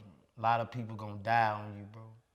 4 years, so many people gonna die on you. It's forever punishment. Right, because if you really think about it, right? Okay, you did a crime, but you got caught. You didn't get away with it. You got caught, you get sentenced, you go and you sit in a cage in horrible conditions for a long period of time, you come out. You should be even.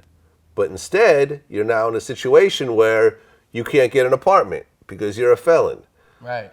You can't get a job because you're a felon. Right. What do you think is going to happen when you put a person in that situation once they get out? They're probably going to start committing more crimes in order just to survive, right? Right. Because you're not a model. It's bullshit if the world think when you come out of jail you're a model citizen. It's bullshit. Your mind can be rehabilitated. You can be a man who can help society. The people who look at you, mind is not rehabilitated. You know, all the people, you know, once you go to prison, you gotta understand, billions of people never been to prison. So they look at the movies. And they look at you and they picture one of them characters on a motherfucking movie. You know, so they think all prison is like what because that's the only time they ever saw it on the movie. You know, you a big motherfucker. They thinking on Get Out, me on that movie, not what that movie. Forgot that movie when that dude got fucked. They think you one of them dudes who fucking boys in there. You know, prison is in people's mind from television, and it made a lot of bad character for inmates coming home. You know, they actually feel like ain't too many good people in prison when they got some real good people in prison and a lot of innocent too. Yeah. Me personally, I feel like that should not even be legal, because think about it. If you apply for an apartment and they turn you down and they say, well, the reason I'm turning you down is because you're black and I don't like black people, or you're Muslim, I don't like Muslim people, well, then you could take that person to court and you could sue that person. But if a person says, I shut him down because he was a felon and I don't want criminals living in my building, there's nothing you could do about it. That's 100% legal. That's 100% legal. You know, they gonna, you know, they will come back in 5 minutes and say we don't hire felons. You know, it's against our policy. You know, so most people go back to doing what they gotta do to feed themselves. You know, it's a trap, bro. They really want. Yeah, Then you can't have a gun. So you go back to the same neighborhood or wherever you went to and have committed crime already. You know, so you have no gun. They know if they catch you with a gun, you're going back to jail. And if you don't have a gun, somebody else might kill you. So, you know, they play a cold game, man. Right. And then on top of that, they tell you, like, let's just say you go to prison on a gang-related charge. They tell you once you get out that you can't affiliate yourself with gang members. But if your whole family lives in a certain neighborhood, they're all technically are looked at as gang members. So then you don't have a support system. Yeah, and then Vlad, moral of the story. The world is fucked up. The world is fucked up, man. The world is fucked up. I don't like what I see. The world is fucked up, man. Lil Nas X, Yeah. his song just went diamond. Tyler the Creator, his album, I think went platinum or something like that. Huge album. Gay rappers are now a thing. They're no longer in the closet. They are big stars. They are. The whole world knows they're gay. They're okay with it. In fact, they even get bigger a lot of times when they admit that they're gay. Yeah, you go ahead, man. I mean, I've always said there's going to be gay rappers in the future. No one believed me. But here we are in 2019, and it is here. What's your take on that? It's a new world. You just show you the rap game is changed. They might as well call it, I don't know if to say hip hop, I don't know, but it done changed. You know, if, 20 years ago, that would have never happened. Coming up under Tupac and Biggie and shit like that. That's just to show you how far it has gone. And you never know, in 20 more years, the president, is going to be a gay president probably. But I don't have no problem with the gays. I don't have, I got gays in my family. I don't have no problem with gays. I fuck with gays as far as, they some of the nicest people in the world. All the gay people in my family got good hearts. I just, it's just how it's expanding, and I just feel like it's gonna keep on expanding. Yeah, if you're gay, you're gay, man. I'm good with that. It's your thing. Right. Yeah, that's how I feel. Like, if you gay, that's your thing. And I had said something back in the game about I just felt like when I came home, it wasn't like when I did before I left them 5 years, it wasn't like this. It wasn't. So when I came home, it was, I said something about it because I didn't like the cartoons I was seeing for kids. I got kids. I felt like they was pushing it. They was pushing it, man. Like, I just saw some stuff with a Sprite commercial, bro. Like, it's crazy, bro. But, each his own, bro. To each his own, bro. Like, I'm just saying how I feel what's gonna happen. It's blowing up. It's big. Yep. It's big. Well, I remember when the whole Popeye's chicken thing was going crazy, right? And I waited for, I never had it when originally people were losing their minds. So I waited until it came back. I went over to the suburbs, to a low-key spot where I knew there wasn't going to be a bunch of craziness. and I went and tried the Popeye chicken sandwich. And let me tell you, that was the blandest chicken sandwich I've ever had. I was so disappointed. And you actually made a comment about all that too. Yeah, man, that shit was weak as fuck. I had been waiting 3 weeks. Tell them send me a blunt here and some more Kool-Aid. I had been waiting 3 weeks. That pop social media, how you thinking your girlfriend skinny and she fine. Social media powerful. That shit had you fucked up in the head. Had me Right, you thinking said that that- fucking sandwich with some shit. Man, I'm like, this bitch regular, man. I said, I'm finna let the world know this bitch regular, man. It ain't fucking with Chick-fil-A. Chick-fil-A gonna gotta give me a deal. It ain't fuck. I swear to God, it ain't fucking. If people say that sandwich fucking with a Chick-fil-A chicken sandwich, they tripping. Yeah, it's not even close. Chick-fil-A. Like they tripping. Like I wasn't feeling that, bro. It let me down because I was waiting on it. Soon as it came back, I sent the nigga. Man, that shit was. I couldn't even fake it, bro. Well, somebody actually died over an argument in a Popeyes. I guess over someone trying to cut in line. They actually pulled out a gun and killed that person. Imagine how stupid you feel sitting in a jail cell for the rest of your life over killing someone over a Popeyes chicken sandwich. Stupid. You ain't gonna get no chicken sandwich in there. I don't know why you did that. You ain't gonna get no fucking chicken sandwich in there. Unless you're on death row and that's your last meal, you can request it. You ain't gonna get no damn chicken sandwich.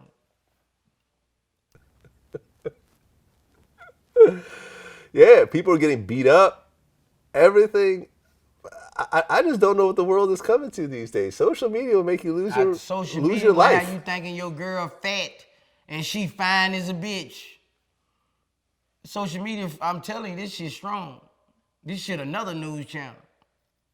You said every year you actually give back by doing features for half off.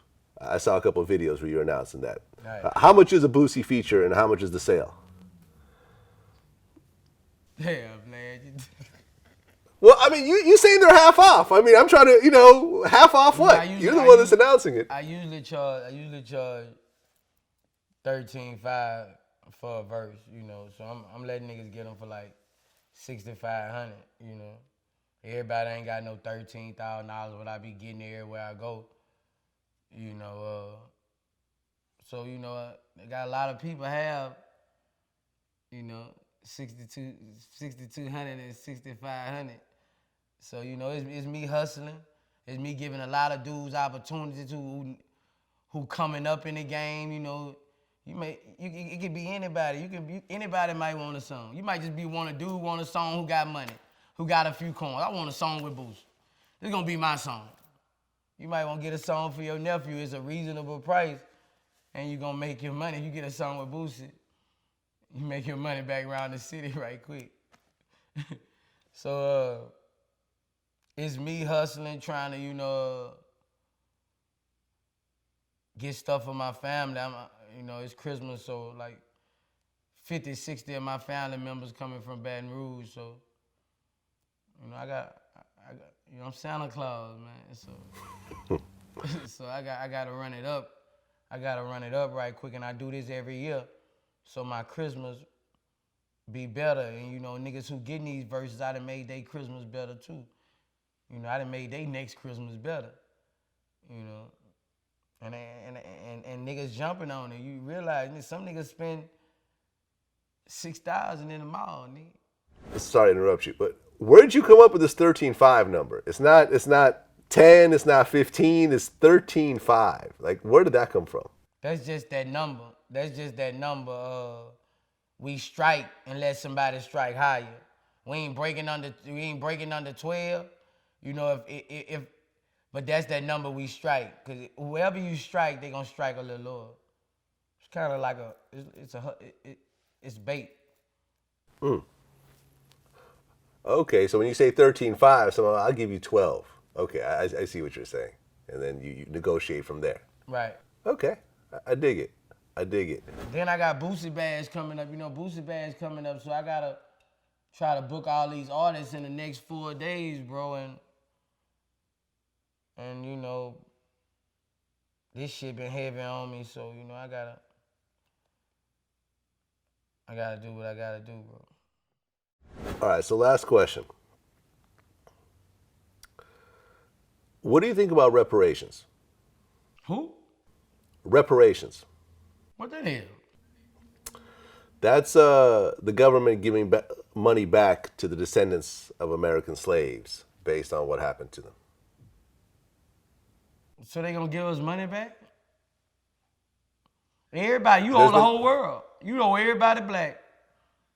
If you saying it like that, reparation, and they can pay everybody, bro. They can pay everybody back. Just give all the black people money.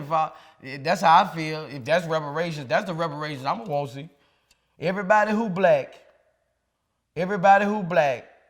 ancestors black, deserve a check. You know, you gotta forget, Vlad. At the end of the year, they rip up hundreds of millions of dollars, bro, and throw it away. You can throw that to the black people for all the slavery. That'll be some real shit. I'd do that if I was president. I definitely would do that for our ancestors, dog. So we can reap what they've been through. That'll be some nice shit, dog. Real.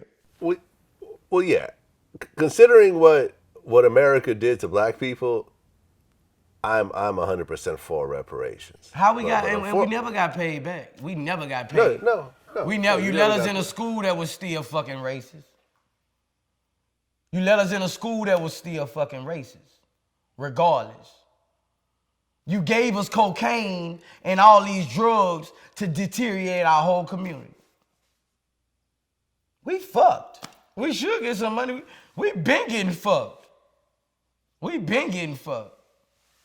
I agree. And historically, you know, the Japanese got reparations because they were put in camps during World War II. Native Americans got reparations. That's why you see all the Indian casinos and stuff like that. But black people never got reparations. And I remember Indians get money, bro. Indians get checks. Yeah.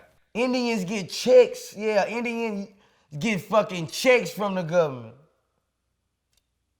They get fucking checks. Why the black man don't... See, Vlad, I'm finna fuck with this. I kind of feel some type of way about this pussy shit. My Indian partner, they get checks. Why the fuck we don't get checks? We built every motherfucking plantation out. We built every motherfucking thing. Why the fucking black people, and we got whooped, beat, our people got killed, shot down. Yeah, and it's still going on to this day. Fuck. We still getting shot down by the new clan. The dirty cops. Fuck. Cops ain't pulling over, shooting over white kids and Chinese kids. They pulling over, shooting us. Yeah, it's still going down. This shit just calculated now. Shit. They still hunting our motherfucking ass. I agree. And a couple months ago, I felt some type of way about it. I woke up and I was feeling some type of way about this. And I started doing some research, and it said that 70% of Americans are against cash reparations for black people. So I did a tweet and I said, I fully support reparations for black people in America, possibly in the form of a free education. And a bunch of people got upset with me, saying, no, we want cash, education is not going to do it. But I know that the cash is not coming in our lifetime. But an education is something that may come in our lifetime. What are your thoughts about that? We need money. You can slide that education in with it. But we need money. Everybody need fucking money. All the money they shredding up, all that supposed to go to black people. Cause my Indian partners, them get chicks. Real shit. So we supposed to get money, man. We supposed to get money every motherfucking 2 weeks. Or every motherfucking quarter. We supposed to get money. We been through some, ain't no race been through more shit than black people. You can't name one race been through more stuff than black people and still going through it. You can't. If you really think about it, right? If you take a step back and you look at the whole world, one thing you cannot deny is darker skinned people get treated worse than lighter skinned people all around the world. Of course, yeah. Hell yeah. Hell yeah. Hell yeah. And here you are as a dark-skinned man with dark-skinned children, which is even more important, because that's the future. And you're bringing these children into this world where you know that they are not going to be treated the same as if you had some mixed kids or some white kids. Right. How much does that bother you?